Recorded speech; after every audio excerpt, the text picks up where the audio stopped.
You have probably seen old maps showing a giant landmass in the Southern Hemisphere. This may sound a little ridiculous that I'm even bringing this up. I mean, it's obviously Antarctica, or at least a mistaken merge of Antarctica and Australia, right? Take a look at this map I recently purchased from raremaps.com. It's from an atlas of the ancient world. The map shows the route of Abraham from Ur to Shechem, the wandering children of Israel, and the pyramids of Egypt. But most important to this video is that there is an inset of the known world with this same large southern landmass.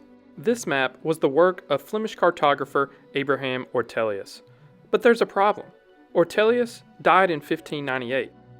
Antarctica wasn't officially discovered until 1820, and Australia wasn't known to Europeans until 1606. So if this isn't Antarctica, Australia, or a misunderstood version of them, then what exactly is it? That is the topic of this video, the story behind this giant mysterious landmass on old maps. This land has held a few different names in its history, but it's most commonly known as Terra Australis, which is Latin for Southland or Land of the South. This Land of the South was conceptualized over 2,000 years ago by the ancient Greeks. Greek philosopher Aristotle makes a mention of it in his treatise Meteorology, written sometime around 340 BC. Aristotle wrote, "Now since there must be a region bearing the same relation to the southern pole as the place we live in bears to our pole." So this southern land had never actually been seen, but the standard belief of the Greeks, which Aristotle also subscribed to, was that the earth must be symmetrical, and that if the south didn't have equal landmass as the north, the land-heavy north would just topple over.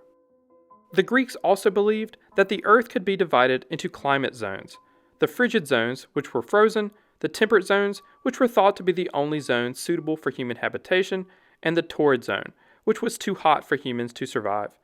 This idea is thought to have derived from Pythagoras. In the 2nd century BC, an astronomer named Crates of Malus expanded on these ideas. He believed this southern landmass was separated from the north by an ocean. But the geographer Eratosthenes had less than 100 years before almost perfectly measured the circumference of the earth. His measurements meant that the known world was only about a fourth of the world's actual size. So if the earth was to keep its symmetry, not only did Crates believe there was land in the south, but also in the other two quarters of the earth. According to Greek geographer and historian Strabo, Crates created a globe. It didn't survive to today, but it would have looked something like this, and it could have been the first globe of Earth ever created. Around 150 AD, Ptolemy published Geographia, an atlas and treatise on cartography that compiled the geographic knowledge of the 2nd century Roman Empire. In the original atlas, there were likely maps, but none from Ptolemy himself have survived. But maps have been constructed using the coordinates provided by the text. Check out this Ptolemy map from the 15th century. His maps do not show a separate southern continent, as Crates had, but instead a strip of land which unites southern Africa with southern Asia, transforming the Indian Ocean into an inner sea. As stated before, it was a commonly held belief that the Earth could be divided into 5 climate zones, of which only 2 were habitable. But it was also believed that only the northern temperate zone was actually populated. Roman geographer Pomponius Mela held a different view. He claimed that people did live in the southern temperate zone, but that it was virtually inaccessible to the people of the northern temperate regions because of the unbearable heat and ocean of the torrid zone across the center of the earth. This map is a reconstruction of what he described in 43 AD. He called these people the Antipodes, a Greek word meaning the people who inhabit the Antipodes, or regions on opposite sides of the earth. Greek astronomer Cleomedes agreed. He wrote in 44 AD that the theory of nature teaches us that circumhabitants, antipodes, and contrahabitants must exist, since none of these are described by direct reports. We simply cannot travel to our circumhabitants because the ocean separating us from them is unnavigable and infested by beasts, nor to the inhabitants of the contratemperate zone, since we cannot traverse the torrid zone. Yet the regions of the earth that are equally temperate are necessarily inhabited to an equal extent, given that nature loves life, and reason requires that all of the earth, where possible, be filled with animal life, both rational and irrational. These theories continued into the Middle Ages, and the idea that people may live on this new continent was very controversial amongst Christians. St. Augustine wrote in 426 AD, "Even if the world is held to be global, or rounded in shape, or if some process of reasoning should prove this to be the case, it would still not necessarily follow that the land on the opposite side is not covered by masses of water. Furthermore, even if the land there be exposed, we must not jump to the conclusion that it has human inhabitants, for there is absolutely no falsehood in the Scripture, which gains credence for its account of past events by the fact that its prophecies are fulfilled. And the idea is too absurd to mention that some men might have sailed from our part of the earth to the other and have arrived there by crossing the boundless tracts of ocean, so that the human race might be established there also by descent from the one first man." But not all Christian leaders doubted its existence. Saint Isidore of Seville wrote a little over a century later, "Apart from these three parts of the world," referring to Asia, Africa, and Europe, "there exists a fourth part, beyond the ocean, which is unknown to us," though he did agree that it was unlikely to be populated because of the torrid zone. Isidore was a trusted authority in the Middle Ages, so many maps reflected his beliefs.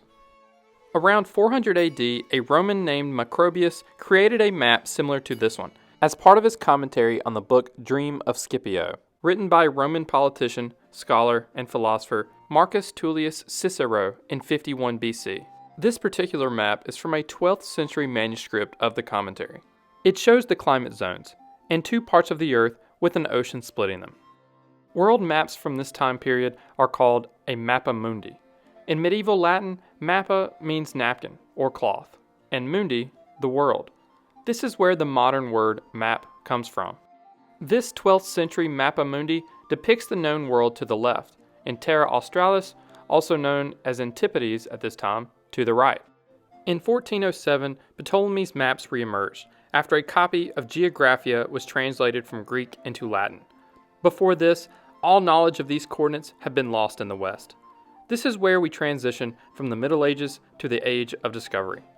In 1434, Portuguese mariner Gil Eanes sailed a few hundred nautical miles down the African coast and past Cape Bojador, the southernmost marker of known and safe waters. No man dared to sail past this point. Boiling seas, sea monsters, and dangerous currents may lie on the other side.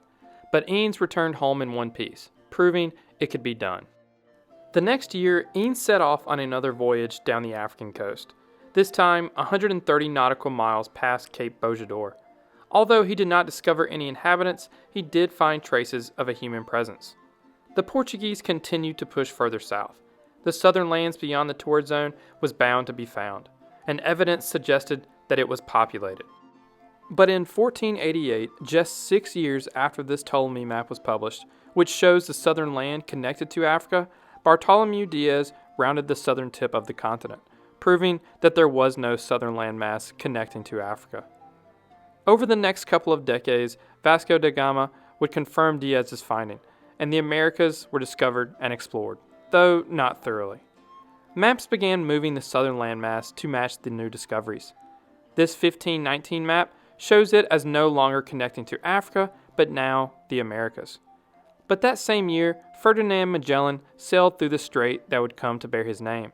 He named the area to his south Tierra del Fuego, meaning land of fire, reportedly after the many fires lit up by the local population. This proved that the Americas were not in fact connected to a southern continent, but because Tierra del Fuego was so far south and not thoroughly explored, instead of disproving Terra Australis, this was interpreted as actually being Terra Australis. Had Magellan explored just a little further south and rounded the Americas in the open waters, it would have been a massive blow to the Terra Australis theory. The first depiction of Terra Australis as a disconnected landmass on a globe appeared just 4 years later, on Johann Schoener's lost 1523 globe. The 1531 world maps by Laurence are thought to have been based on Schoener's lost globes, one of which you see here. On the map, he incorporates the information from Magellan's voyage. Schoener called the continent Brasilia Australis. He wrote, "Brasilia Australis is an immense region toward Antarctica, newly discovered but not yet fully surveyed." Top map makers of the 16th century were now all placing on their maps what was then commonly known as Terra Australis. Some chose to show a smaller continent below the Americas, while many others continued to believe in the equal land theory. Walter Gim, a friend and biographer of Gerardus Mercator, the cartographer that created the famous Mercator projection, stated that Mercator understood that a large southern continent had not been found, but he believed it must exist. Otherwise, the constitution of the world could not hold together at its center. This brings us back to that small inset by Abraham Ortelius I showed you at the very beginning of the video. This inset is a simplified version of this famous 1570 map by Ortelius that was in the first atlas ever printed. This world map used Mercator's 1569 world map as its main source. On Ortelius's maps, Terra Australis is easily the largest continent in the world. It gives credit to Magellan for his discoveries, among a few other theories and supposed discoveries, such as place names that first appeared in the writings of Marco Polo. Misunderstandings and publishing errors appeared to show his experiences in the 13th century to have also confirmed the existence of Terra Australis.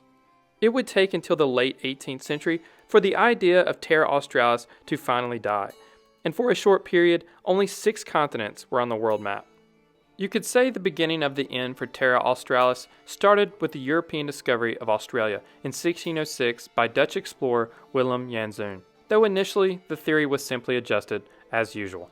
However, another European power may have been there first, but I'll cover that in another video.